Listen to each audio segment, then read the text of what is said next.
AnuHazi. Christos founder mother lines.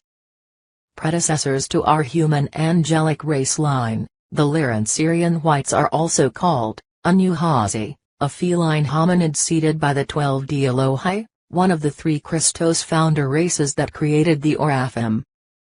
AnuHazi is the original first externally spoken language in our universe, and is the natural language of the Christos founders race.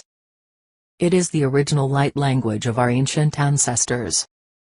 The Lyran-Syrian whites or AnuHazi are human elders. They are pale-skinned hominid Syrian race frequently called the guardian founders, who protect the diamond sun body and 12-strand DNA. AnuHazi language.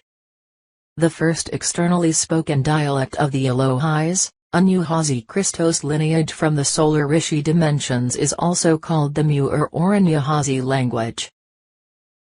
Guardian host. The Guardian Alliance is directed by the Elohim Emerald Order Breen Nu, who support the Guardians incarnated on the earth that are connected to the lineages of the Christos founder races. These are starseeds and indigos that have incarnated specifically to restore the Emerald Covenant, or reclamation of the Christos. The Emerald Breen Nu founders specifically incarnate into the Lyran-Syrian lines that originate from Sirius B, as the Blue Azarites and Oraphim. The Christos founder race's mission includes supporting the pathway of disclosure that leads into planetary liberation and ascension, and providing the records for witness testimony on behalf of the Earth and humanity to be freed from their alien oppressors and to gain access into the interdimensional Free World Council. The Guardian host and their families are synonymous with the Christos elders, the Lyran-Syrian founders, the ancient master builders and architects that are stemming from the Master Christos collective that protect the Law of One, which is the path to GSF. Or God sovereign free.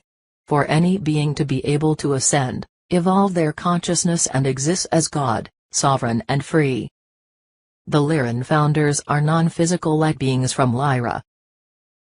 The first lineages of the main original Lyran Elohim feline humanoid races were also called the AnuHazi of the Emerald Order. The AnuHazi embodied as the liquid light biological forms of the original Christos races in this universe.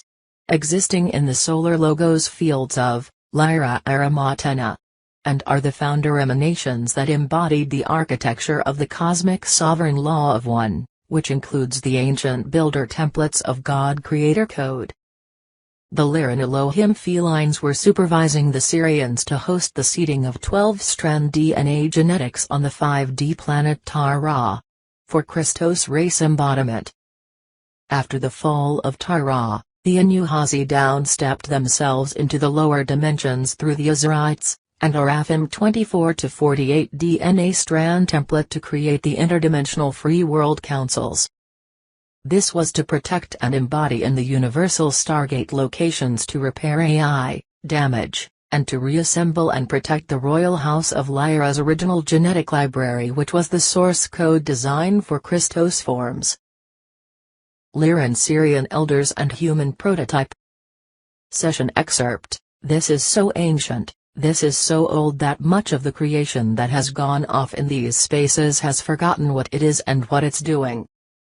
So it's not just about the human consciousness level of what the human being is endeavoring to do, but understanding that it is the human being, the prototype of the human being, because what I'm seeing is the lineage of the beings that were androgynous and were a part of the Lyran, I want to say Lyran elders. Lyran-Syrian. The Lyrans I'm getting are like one of the ancient levels of consciousness. I don't even know, do they have form? I think later incarnations, I think this is like shape-shifting sheets of light. It's not really even a form, but they are referring to it as Lyran, because it was around the Lyran timeline, in which the Lyrans were a part of the creators of the human race. I don't know if they collaborated with the Seraphim or if they created the Seraphs, but this is around the Lyran time cycle. It's so hard because relative to time it doesn't make any sense.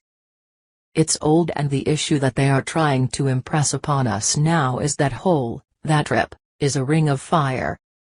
They are showing me that the Lyrans created human beings. This prototype that we are in was designed to heal the rip. The only place this can be done is in the bodies we inhabit now, period. That is the understanding that these bodies genetically can do this. What's happening now is that we're being revealed into understanding some of the greater or larger universal purposes of the human being creation. And in subsequent dimensions, as dimensions exploded out and these fragments of consciousness forgot about all of this, there were wars over the human being. They are showing me that even ascended masters, the beings that had some levels of awareness of what was going on with this planet, didn't even understand some of these larger reasons as to why the human being was created. It was like all of this conflict and warring was being created from misunderstandings, the inability to understand the truth. And that without us, there would be no universe basically. Whatever was going on, they weren't getting this, they weren't understanding this. They're showing me that around the Orion Wars what started to happen is that there were creations, there were beings that were feeling humanity was being played as favorite. Like these human beings, they are new and they're getting all of this preferential treatment. It's a very simplified way to say it, but there was a strange level with all this warring and conflict over humanity, over this new body that had been created by these creator god progenitors of the human race. And it was because nobody was understanding what the higher purpose was. That the only way we could return back into the source creation without just closing down the universe, which is something that is done, was through human beings,